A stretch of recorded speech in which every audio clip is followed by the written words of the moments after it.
Thank you for coming along today. I can see from your forms that you're neurotypical, is that correct? Yes. Okay, great. So what we'll do today then is we'll have a little chat about the accommodations that we might need to make to help you do your job.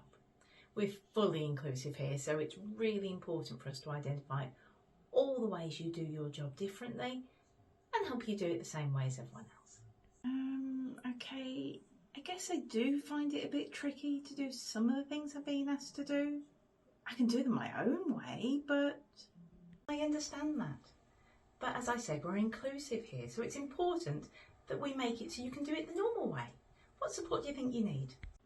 I'm not sure really. I've never done this job before, so I'm not really sure what challenges there will be.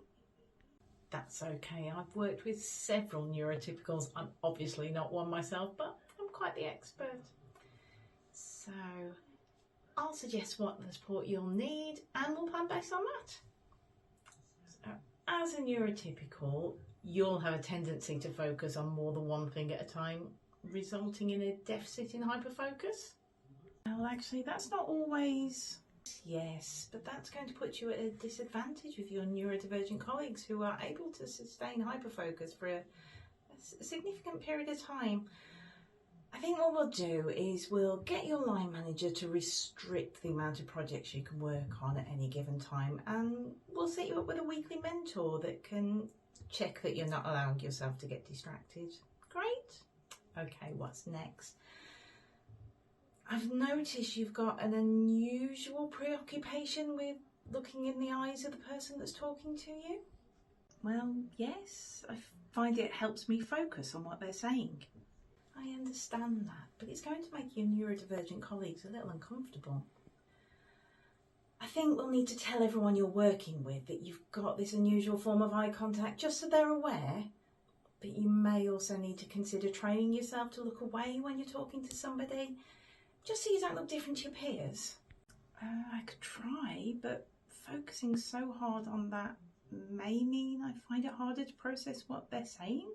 Yes, but I'm sure it will make you feel more normal and your colleagues will be more comfortable talking to you. Okay, if you think it's best, I'll try. We just want to ensure we're being inclusive.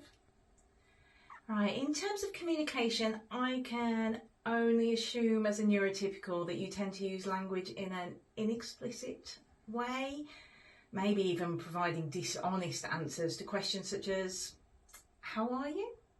Well, if someone asked me how I was, I'd just say I was okay. I wouldn't really tell them how I was actually feeling. I see. So I think we need to be supporting your ability to communicate effectively. Have you ever used pictures before? Maybe if I created a bank of resources, you could use these to answer questions like that honestly.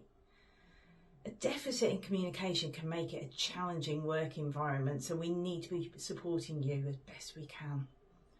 I'll put it down as a strategy and I'll create some for you. I'm sure that will solve the problem. We need to be making sure that you're communicating the same way as everybody else. I'll give it a go if you think it's important. I want to be accepted by my colleagues. I've just had a thought. One of the things I wanted to talk about was the work environment. I wanted to work in the office 9 to 5. Is that doable?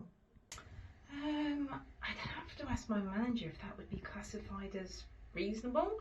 You see, flexible working practice is standard here, so people work from home within the hours that suit them best.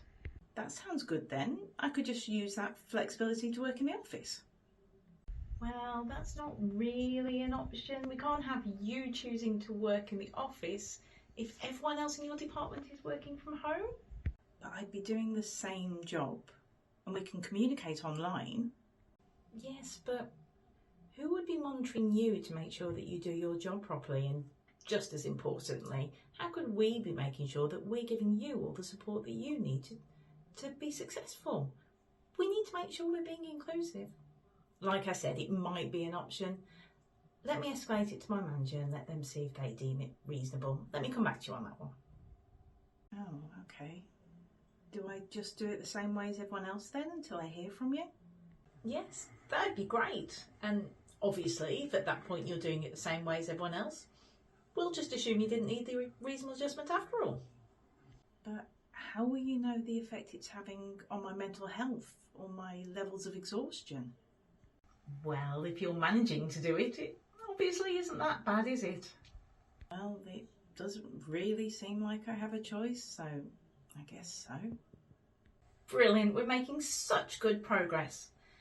Now, as standard practice, professionals at your level all use voice-to-text software for their writing. Are you proficient in this? No, I've never used it before. I tend to just use pen and paper, or sometimes I type. I mean, I can produce work to the same standard using that approach. I understand that, and we can definitely support you in using that approach for the time being. We'll put it down as a reasonable adjustment that you should have access to a pen and paper. Once your line manager gets a copy of your wrap, they'll make sure there's an adequate supply in the office. And we can also set you up with some mentoring who can teach you how to use that software so you can do it the normal way. We need to make sure we're being inclusive, don't we?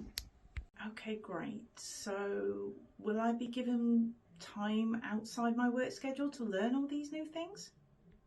I'm afraid not. That wouldn't be reasonable. After all, we're just being supportive to help you do your job that you're being paid for.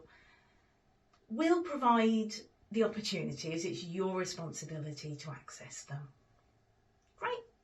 I think that covers everything. If you're happy, I'll write it up into a plan and I'll share it with your line manager. Yes, I'm happy for you to share it.